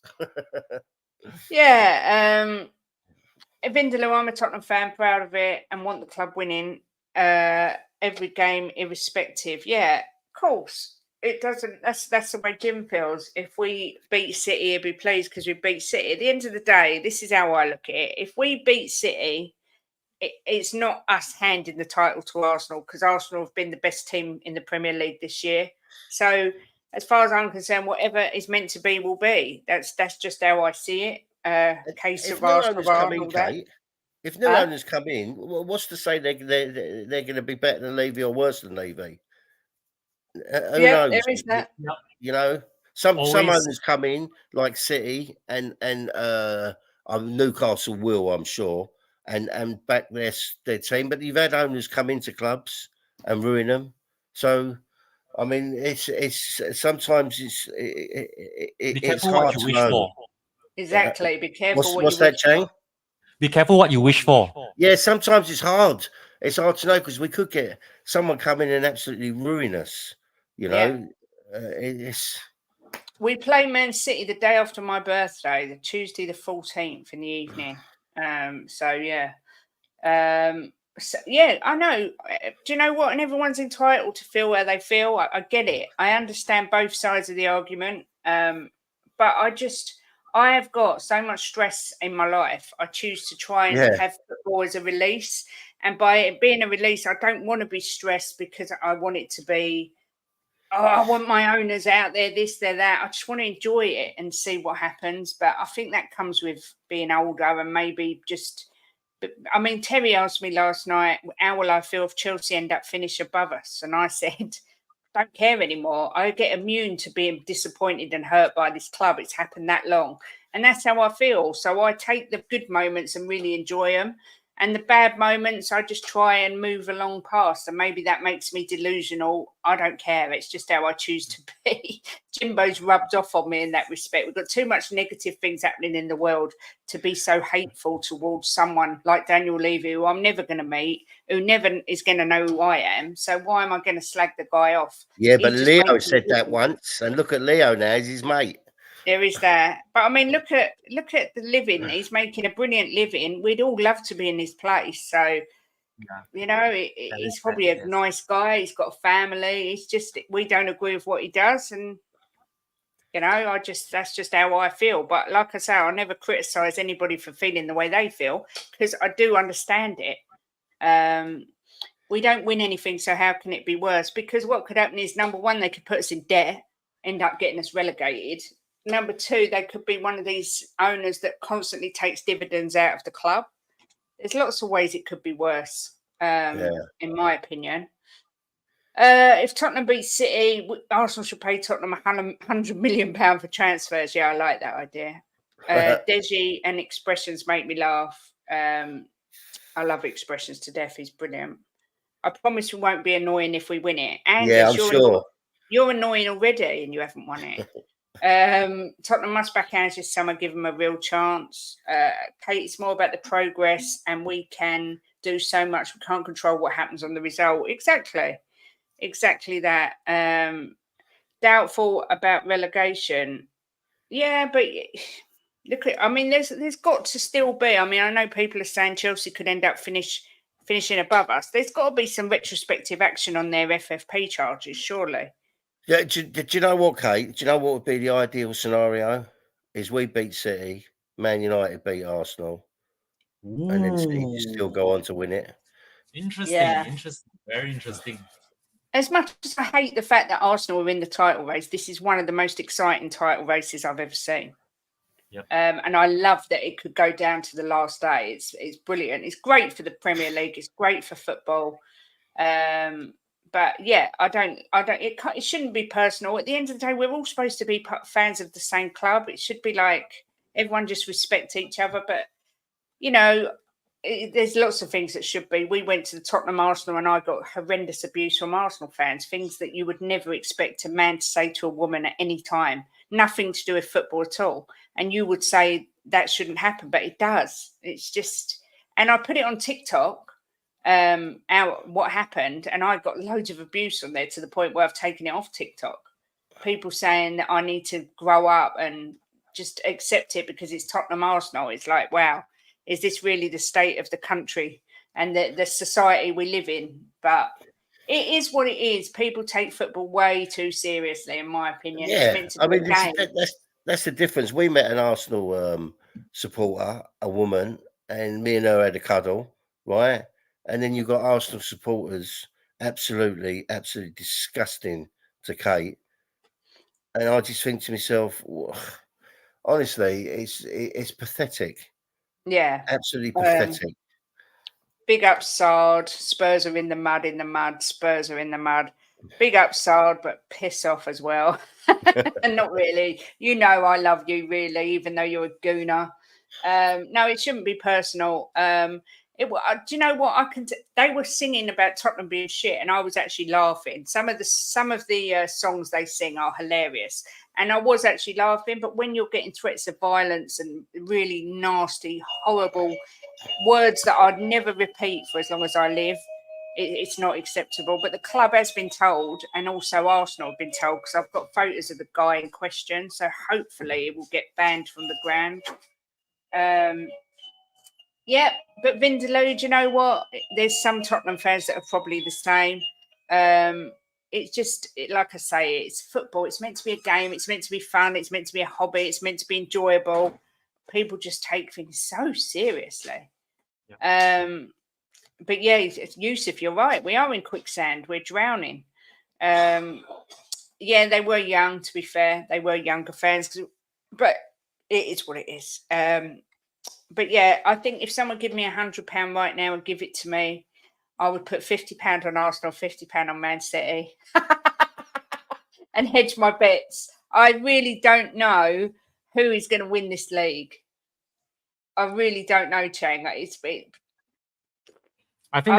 that's the whole beauty of it. That's the whole allure, and also that's why we all love the Premiership, and why it's the single most watched and enjoyable league in the world, regardless of how well your La Liga or your Bundesliga, the Serie A, is going to be, it's going to look like in the future. There's absolutely nothing beats the Premier League, and that's been the case for like the past 3 or 4 decades now, ever since the inception of the Premier League in the early 90s. And I would see, and if this season is anything to go by, I think that is going to be the case for many decades to come as well. Yeah. I mean, I'd love Darwin Núñez, but not for 90 mil. But I think he's such an underrated player. I think he's a brilliant player. But yeah, not for 90 mil. We've spent most of the show talking about Tottenham, but then there was a lot to talk about. So, it is what it is. We've got, is it Burnley next weekend? Yeah, Saturday, 3:00. Saturday, 3:00. Yeah, so we will be previewing that on Friday's show. Yeah, there's not. I mean, Newcastle, they won, didn't they? Win at the weekend. They won comfortably, didn't they, at the weekend? So they are breathing down our neck. Obviously, Man United tonight are playing as well. I can't even remember who they're playing. Who's playing tonight? Man United have got Palace away, which isn't an easy game. I mean, I expect Palace to get at least a draw out of that game.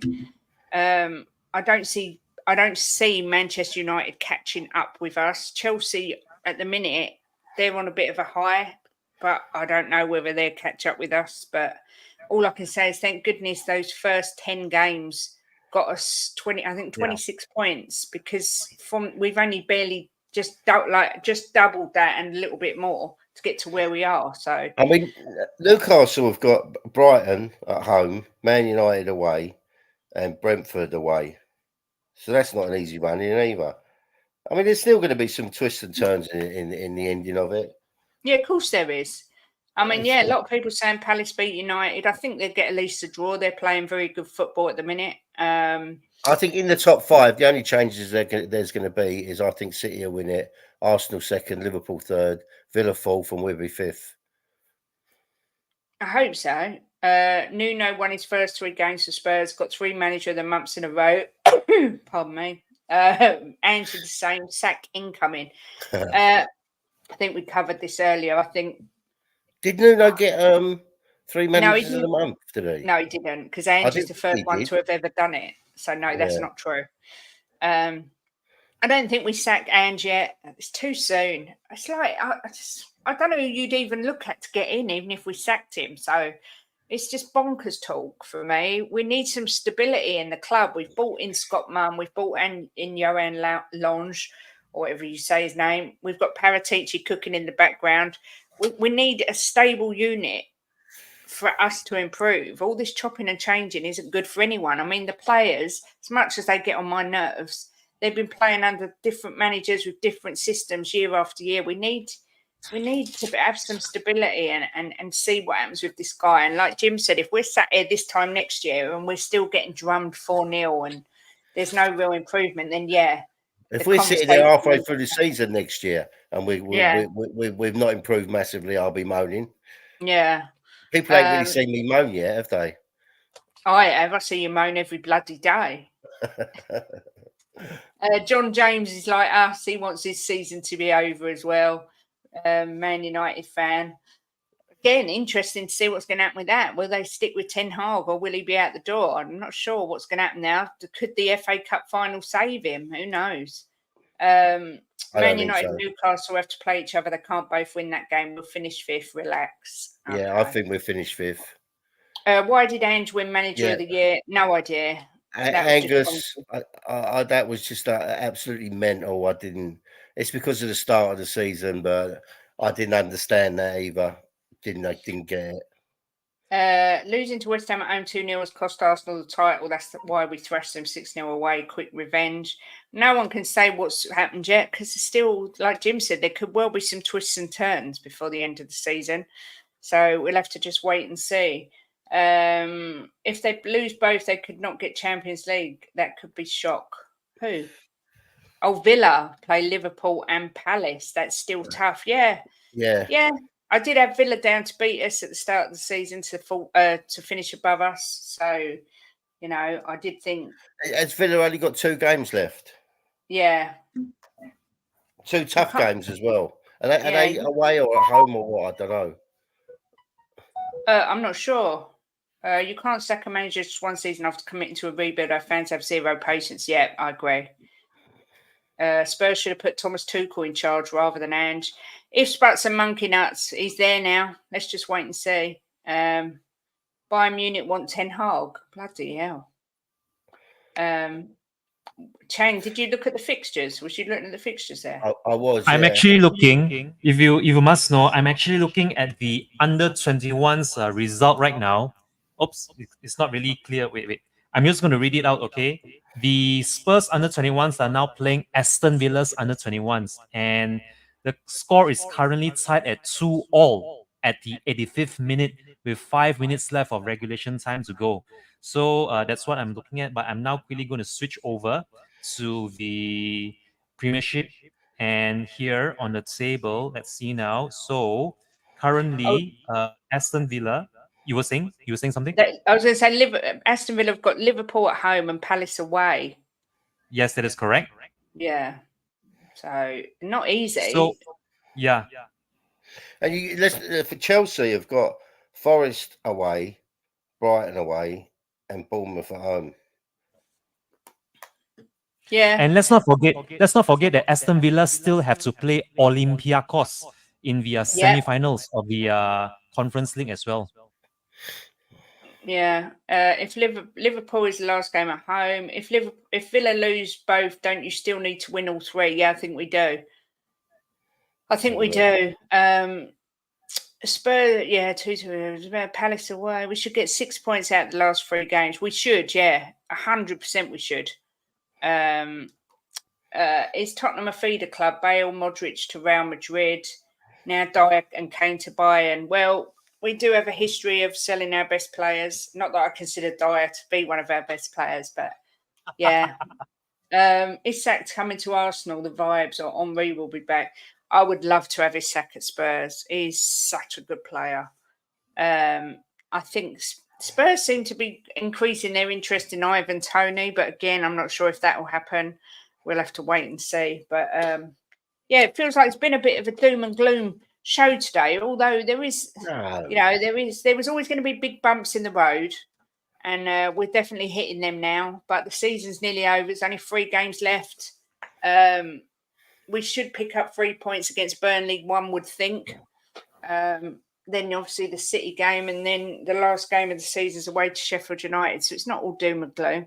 If Isak would have been at Arsenal this season, they would have won the title by now. Yeah, 100 million %. Yeah. Without any shadow. But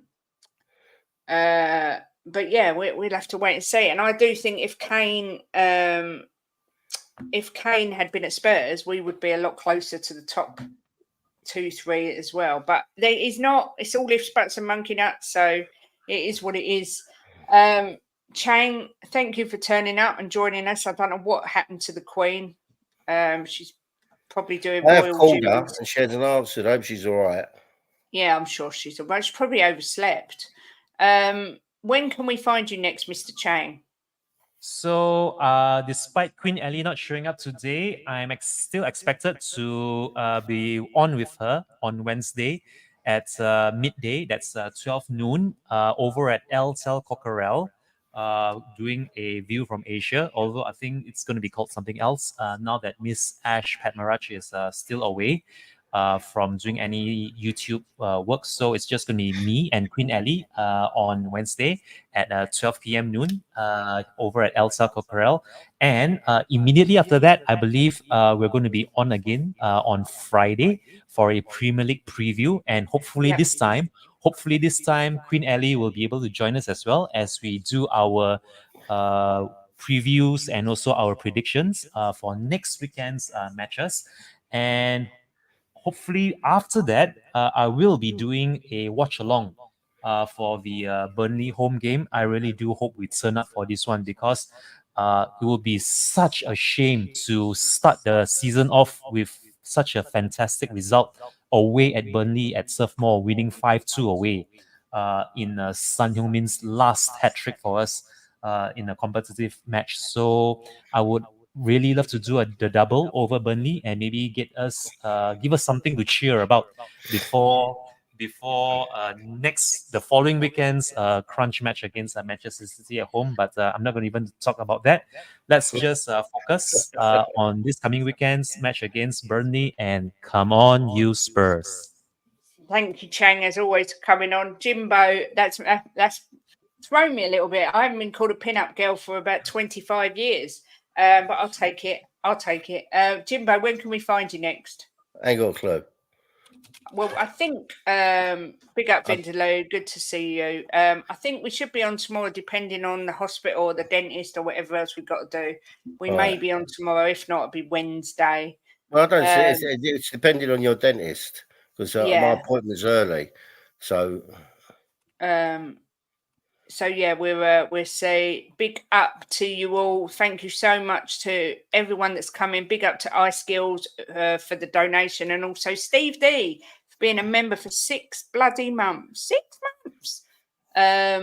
We'll be back later on in the week, possibly tomorrow. I will have to wait and see with regarding nice to do one tomorrow if we can. Yeah. But yeah, as always, keep the faith. Try and keep the faith. It's nearly the end of the season, and then it'll be the quaddies on next year from Jimbo, I'm sure, at the start of next season. But yeah, why not? Yeah, exactly. I don't regret saying we was going to win the league. I don't regret it. I enjoyed every moment of it. Every moment I had of us winning, for being top of the league, I loved every second of it. You can't put me in the mud because I don't give a shit. I just loved it. I'm back this afternoon. I've just remembered at 5 p.m. on the football terrace for the top 6. So if you're around, come on and support me. But yeah, as always, have a brilliant day and come on, you Spurs. Before we end very quickly, can I just add something very quickly? Flash news, breaking news. The Spurs under 21s have just scored what looks like a late winner against the Aston Villa's under 21s in the 91st minute. It is confirmed that Spurs are now leading by 3-2. Rio, I can't pronounce his name. I'm probably gonna butcher this guy's name, but Rio Kyra Martin. He has given us a lead in the 91st minute, and there are about 2 more minutes of injury time to be played. If this goes on, if this hangs on, I believe Spurs will then top and probably win via under 21 division for this season. So it's not all doom and gloom, everyone, over at Spurs. There still is our under 21s and our under 18s to look forward to. If Queen Elly was on here with us, she will be reminding all of us that there is an FA Cup final for the Tottenham's women's team to be played next weekend. So that's something to look forward to as well. Exactly. So with that, thank you everybody for tuning in. I know it's the last couple of our matches haven't been all that rosy and good for us Spurs, but you know what? We'll just have to make do with this season, and let's just hope for better things come next summer. In Big Ange we trust, and come on, you Spurs. Excellent. Yeah, keep the faith, everyone. Like Chang says, the under 21s are winning and the women's are there on Sunday. So, Jim, I'm going to leave it with you to say your little piece before we go. Come on, you fucking Spurs.